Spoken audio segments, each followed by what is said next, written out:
Assalamualaikum warahmatullahi wabarakatuh.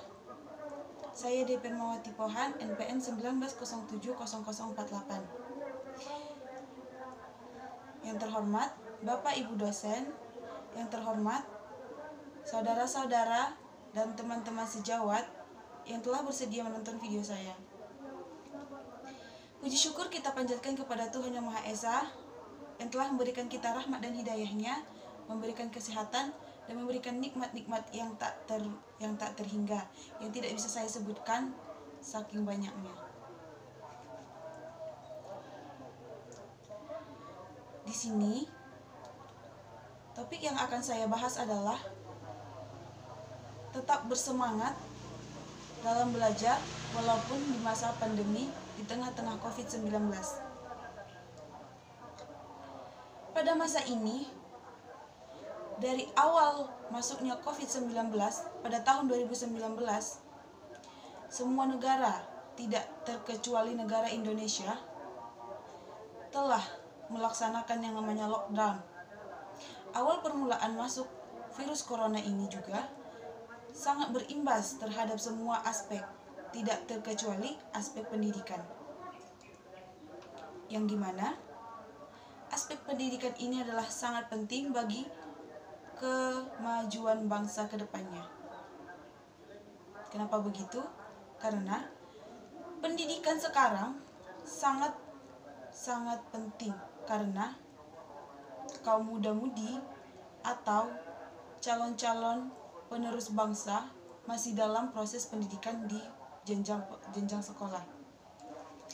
Apabila semangat belajar mereka menurun, bagaimana prospek atau keadaan negara Indonesia ke depannya? Oleh karena itu, saya mengangkat topik pentingnya semangat belajar di tengah-tengah pandemi dalam ruang lingkup COVID-19 ini. Dalam masa belajar ini, kita sering mendengar atau menemukan suatu keluhan anak-anak yang merasa malas untuk belajar. Apa sih faktor yang pertama kenapa anak-anak sering malas? Maksud saya adalah faktor yang pertama adalah kegiatan yang berulang-ulang. Kegiatan yang berulang-ulang ini maksudnya adalah secara setiap hari mereka bangun tidur, para pelajar yang awalnya semangat dari awal tatap muka dan sekarang bisa dibilang daring, mereka bangun tidur mempersiapkan untuk sekolah, namun yang terjadi adalah mereka belajar lewat HP. Walaupun terkadang jaringannya sangat buruk, namun mereka tetap meneguhkan hati untuk ini adalah jalan kami, ini adalah proses belajar kami sekarang, proses belajar kami yang baru. Kegiatan yang berulang-ulang ini seperti buka HP, penjelasan yang daring yang membuat kemalasan bertambah, dan tapi kurangnya variasi dalam belajar. Dan yang kedua adalah faktor jarang bersosialisasi. Bersosialisasi ini sangat penting dari awal dari awal kita belajar, yang dari SD, SMP, SMA kita belajar secara tatap muka, namun sekarang kita belajar lewat HP, yang dimana kita melihat teman-teman dan guru-guru kita hanya sebatas lewat HP.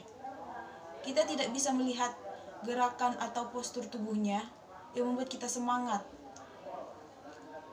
Dan yang ketiga, faktor kemalasannya itu adalah kurangnya fasilitas di rumah. Fasilitas ini seperti wifi, kurangnya jaringan yang bagus, dan fasilitas untuk mendukung anak-anak untuk belajar lebih mandiri. Dan apakah solusinya? Apa solusi yang bisa kita terapkan agar semangat belajar anak-anak ini tetap ada, tetap membara seperti itu maksud saya. Faktor pertama adalah menanamkan multi belajar. Bagaimana caranya? Kita mengatakan kepada mereka bahwa belajar ini sangat penting dan pelajaran ini sangat bermanfaat bagi kamu ke depannya. Ini bukanlah suatu kewajiban kamu, namun kebutuhan kamu. Yang kedua adalah buat target keberhasilan. Maksud saya di sini adalah apabila seorang anak berhasil mengerjakan suatu pembelajaran dengan sepenuh hatinya, dengan segenap kemampuannya, berilah dia suatu hadiah. Dan yang ketiga, susun jadwal belajar harian. Apabila jadwal hariannya berantakan, apabila dari kedua orang tua saja tidak mendukung jadwal anaknya belajar, bagaimana prospek kehidupannya ke depan nanti? Yang keempat, bertanya.